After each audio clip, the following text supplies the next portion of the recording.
At my brother's baby shower, my mom raised a framed deed, a gift from all of us. I looked closer. It was the apartment I paid off in full. My dad leaned in. You have 30 days to vacate. I smiled. One day is enough. By sunrise, a removal crew was in place. Cabinets gone. Fixtures gone. Flooring ripped. I even took the washer-dryer I bought. At 6:41 p.m., my brother texted, "Is this a joke?" I replied, "Not yet. But tomorrow's delivery might be." What arrived at their door the next morning was. It started with a cake.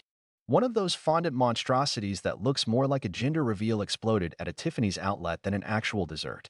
Baby blue ribbon, edible pearls, little plastic shoes balanced on top like the cherry of bad decisions.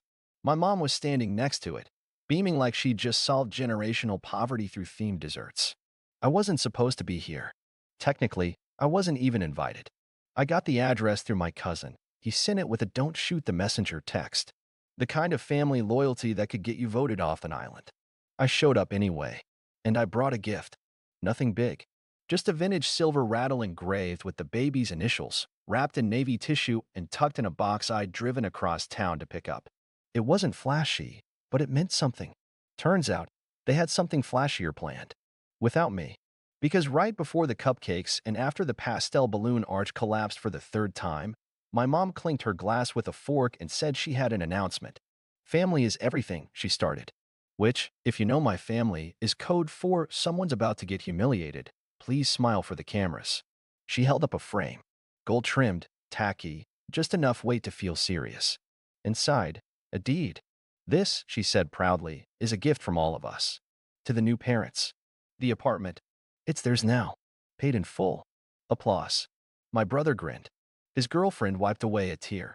My aunt shrieked, "You guys are amazing." Like they had saved a puppy, not stolen a mortgage. I stood up, walked over, took the frame out of my mom's hands. "Read the name." My name. I looked at them, then back at the frame, then at my dad.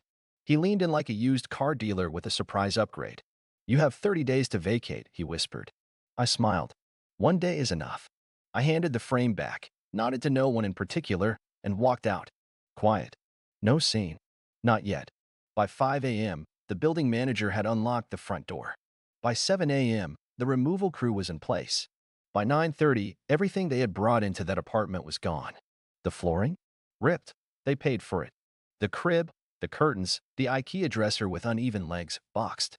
Even that Etsy wall sign that said, "Our little nest," peeled and trashed. I didn't touch what was mine. I just deleted what wasn't. By 11 a.m., it no longer looked like their home. It looked like mine. At 6:41 p.m., my brother texted, "Is this a joke?" I replied, "Not yet. But tomorrow's delivery might be." The apartment was never part of the plan. Not for me. Not for them. I bought it in 2020. Small, quiet, two-bedroom, walking distance from my job, good light in the kitchen. I never posted about it. Never invited anyone over. It was mine. That was the whole point. Then came my brother. At first, it was temporary. Just until we find something. He and his girlfriend showed up with 2 duffel bags, a yoga mat, and a cat. I said sure. 1 month. Maybe 2. They stayed for 19. I never asked for rent. Not once. They offered to buy groceries occasionally. Sometimes they did. Most of the time, they didn't. I didn't keep track. I figured it was short term. I was wrong. The first thing they did was install floating floorboards. Not bad ones. Mid-range, oak laminate. My brother said it was an upgrade for all of us. He paid for it. I let it go. Next came the bookshelf. $160 IKEA hack. White frame, fake gold legs.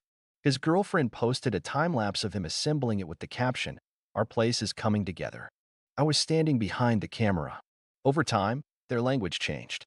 It went from "your apartment" to "our space." From "thanks for letting us stay" to "we love this home." From "we're looking for a place" to silence. They left their toothbrushes in my cup, their shoes by the front door, their laundry in my washer. I never said a word. Then came the baby. They didn't tell me directly. I found out through an Instagram story, her holding up a sonogram, him in the background, flexing like he'd discovered fire. I sent a congratulations text. He replied with, "We should talk about making things more permanent." I didn't ask what that meant. They never clarified. 3 weeks later, my parents called. My mom wanted to know if I'd consider gifting the apartment. Not all of it, just symbolically. They're starting a family, she said. You're doing well. I said no. She said, it wouldn't kill you. I hung up. Then came the family fund. It started in 2019. Quietly, $1,500 per month to help cover my parents' mortgage while dad was recovering. Then $600 per month more for my sister's rent. $200 for Uncle Rob's legal bills. $320 for mom's dentist. $3,000 to patch the roof.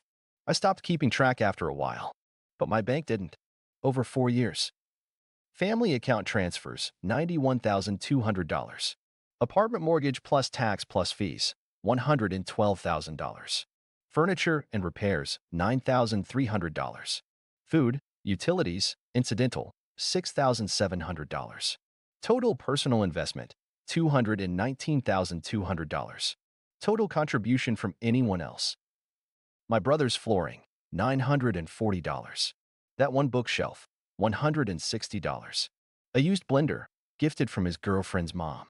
When I refused to transfer the deed, they stopped asking. They just went ahead with it.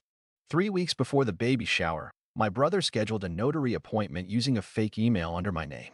My dad handled the logistics. My mom coordinated with the lawyer. They submitted a scanned signature from a tax form I'd filled out in 2018. It wasn't even a good forgery, but it was enough. The property title was reassigned, without my consent. At the baby shower, they acted like they were giving me a moment, like I should clap, smile, feel included. Instead, I watched my name held up in a gold frame like a prop. A gift from all of us, my mom said. All of us, apparently, meant not me. The same person who bought the apartment, who furnished it, who kept the lights on, who paid for the crib, $1,280, Pottery Barn, now sitting proudly next to the cake, wrapped in a bow like it materialized from group effort. After I left that night, I didn't yell. I didn't argue. I logged into my bank. I printed the full list of transactions. I highlighted everything connected to that apartment. Down payments, insurance, taxes, repairs, even the time I paid $342 to fix the garbage disposal after his girlfriend put avocado pits down it, because TikTok said it's fine. I put it in a folder titled Correction. Just facts. No commentary. By morning, the locksmith had changed the entry code. The building manager reset the buzzer. And I made a list of everything inside the apartment that didn't belong to me. The floor, the bookshelf, the crib, the decal that said, "Welcome, baby," on the living room wall. Everything they brought in. Everything they posted about. Everything they called theirs. Gone. I didn't text my brother. I didn't threaten legal action. I didn't even explain. Because that's what they expected. And that's exactly what I wasn't going to give them. They thought I wouldn't react. That was the point, I think. If they made it loud, dramatic, official, I'd argue. But if they smiled enough, clinked glasses, held up gold frames, and used words like blessing and from all of us, maybe I'd stay quiet. Maybe they'd pull it off. They didn't pull it off. They crossed the line. 18:06 a.m. the next morning, a moving truck stopped in front of the apartment. Not my apartment. Not theirs. Just the space they tried to claim. The driver unloaded 64 flat-packed cardboard boxes. Each one had a label. Start fresh. They were clean, new, branded in black font, with pre-marked lines for room, contents, owner. On the top box, a taped envelope. Inside, a printed packing guide. A checklist titled, Everything You Brought. The categories were neat. Box 1, baby clothes. Boxes 2 to 4, unrequested nursery decor. Box 5, shared toothbrush, still not mine. Boxes 6 to 11, excuses. Box 12, let's talk. Boxes 13 to 40, my silence. Boxes 41 to 62, entitlement. Box 63, their floor. Box 64, dignity. Under that, you have 30 days. But I thought I'd help you get started. They saw it before noon. I know because the hallway camera caught my brother opening the door. He stepped back like the boxes were alive. His girlfriend stood behind him, holding a mug, wearing that robe she always wore when she needed attention. He bent down, opened the top one, looked inside. Empty. She started crying. I watched the footage with the sound off. That evening, my phone buzzed. Brother, what is wrong with you? MOM, this isn't how family behaves. Dad, you made your point. Enough. Sister, are you okay? Like actually okay? I didn't reply. Not to them. Not anymore. I'd already made my own spreadsheet. Everything I paid for. Everything I carried. Everything they took. I sent it as a single PDF. Subject, apartment, final numbers. At 4:17 p.m., my mother called again. I let it ring. She left a voicemail. We never meant to take it. It was symbolic. For the baby, I saved the audio file, titled it symbolic.mp3. The next day, my brother showed up. He rang my buzzer 5 times. I watched him from the peephole, hoodie, sweatpants, holding a half-folded box. I didn't open. He left the box on my doorstep. Inside, a note. You're really going to do this? After everything? I left it there until it rained. That weekend, I had the floors they installed delivered back.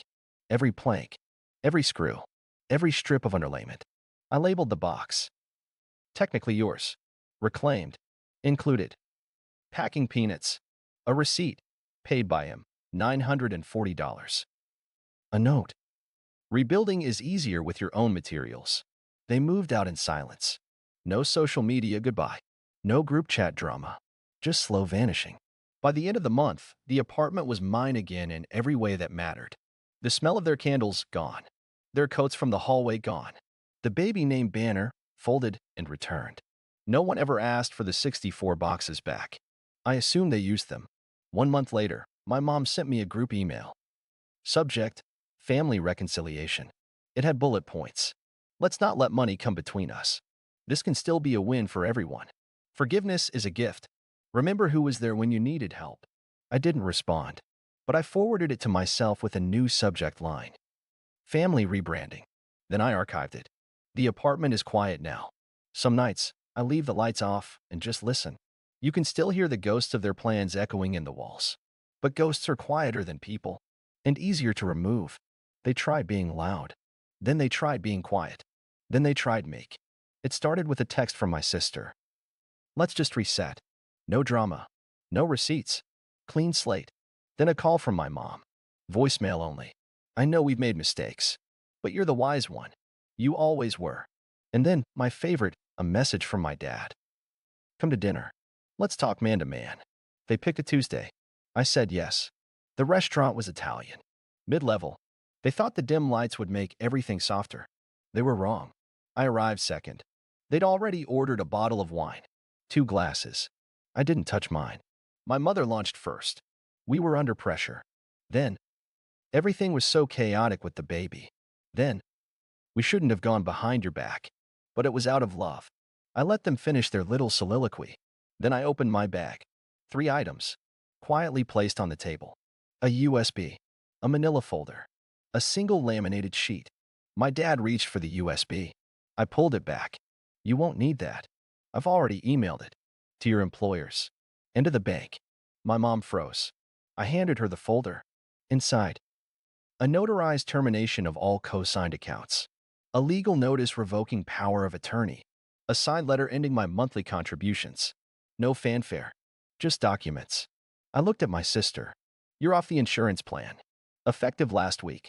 She blinked twice. Then tried to smile. That's okay. I'll figure something out. I nodded. You will. My brother didn't show up, but I sent him his own folder by courier.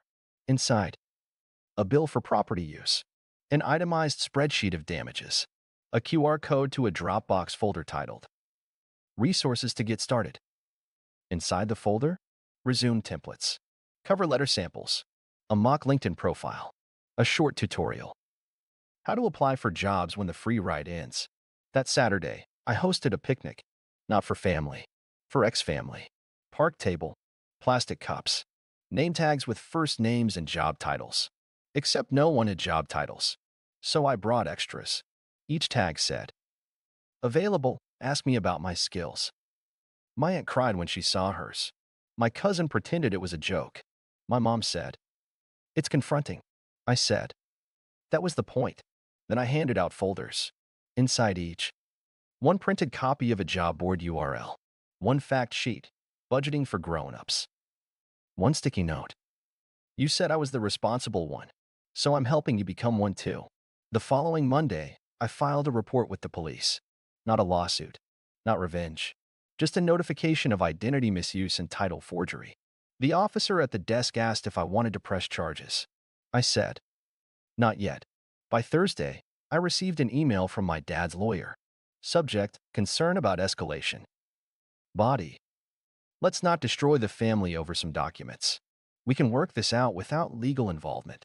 This is not what your mother wants. I replied with 2 lines. You wanted life without me. Let me show you what that actually looks like. They stopped calling, stopped texting, but the silence didn't mean surrender. It meant confusion, which, frankly, was louder. No one spoke about me directly anymore. They'd stopped mentioning my name, even in the messages they accidentally sent to people who still knew how to forward screenshots. But I heard everything. My cousin from Indiana, the one who somehow ends up on every family chain whether she wants to or not, kept me looped in. Quietly. No commentary. Just raw data. FYI, she'd write and forward the text. Sometimes an audio message. Sometimes a photo. Like the one of my mother, wearing her healing scarf, restocking books in the local library. Apparently, she took a part-time job there. She told everyone it was to stay active. The real reason, insurance no longer covered her blood pressure meds. My cousin overheard her whispering about co-pays behind the help desk. She also sold 2 handbags. The ones she used to call investments. Now she calls them non-essential joy. My father downsized his car. Not out of environmental conscience, but necessity. The dealership confirmed it. My cousin's boyfriend works there. Said he looked tired. Confused about financing. Couldn't remember the model of the hybrid he was trading in. Dad now drives a used silver sedan. One headlight always flickers when turning left. Fitting. I know his office moved into a smaller room. A junior partner mentioned it in a group call that got screen recorded and leaked. He mumbled something about just needing less space. He never mentioned the family phone I stopped paying for, or the data plan, or the calendar subscription. My sister moved in with her boyfriend's mom. Temporarily. Temporarily has lasted 5 months. The guest room has a rug that smells like wet dog and expired shampoo. She keeps saying it's transitional housing. She also posted a quote last week. Sometimes growth looks like falling apart first. Caption. Ugh. Mood. Her tuition plan, the one I used to cover in full, it's now split across 3 payment systems. She missed one of them. Got an email. Forgot her login. Called the university. Got put on hold. Cried. Hung up. Tried again the next day. She told all this to her cousin over coffee. The cousin called me after, dryly. She's learning.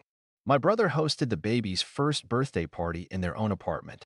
I didn't get invited, of course, but one of the neighbors did, and she posted pictures on Facebook. My face wasn't tagged, because I wasn't there. But the cheap plastic tablecloths and mismatched cups were. Apparently, the cupcakes were from a clearance bin. One balloon popped mid-sentence. The Bluetooth speaker wouldn't pair. No photographer, just iPhone timers. The napkins had blessed written on them. Someone had crossed the word out with pen. No one smiled in any of the photos. They've started referring to money as tight, which is what people say when they don't want to admit gone. My brother applied for a budgeting app. I know because it asked for my referral code. Accidentally. He never used it. One weekend, 34% of their expenses were marked miscellaneous. They renamed the old family group chat. It's now called Support Circle. I'm not in it, but I get screenshots. The interface hasn't changed. Still blue bubbles. Still performative replies. Mom sent. Guess who made lemon bars? No one replied. Dad sent. Article. Forgiveness adds 5 years to your life. Seen by 2. No hearts. My sister posted a selfie with the caption, Growth. The background showed the same dog rug. No comments. Thanksgiving happened without me. I found out via a blurry photo in a shared album from a mutual family friend. The turkey was visibly charred. The chairs didn't match. One was a beach chair. The music system refused to connect to Bluetooth, so they used someone's phone.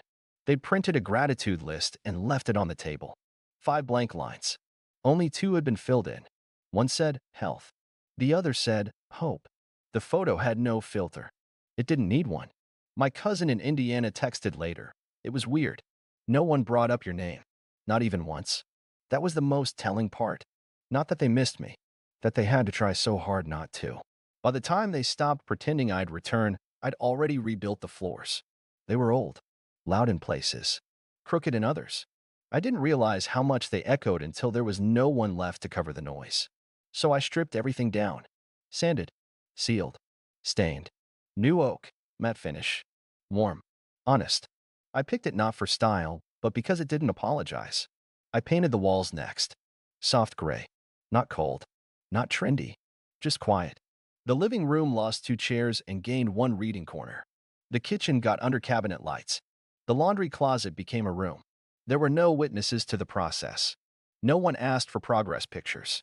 That made it easier. For the first time, I wasn't preparing a space for anyone else's needs. And then I met her. At a hardware store, of course. She was arguing over grout color with someone who clearly didn't care.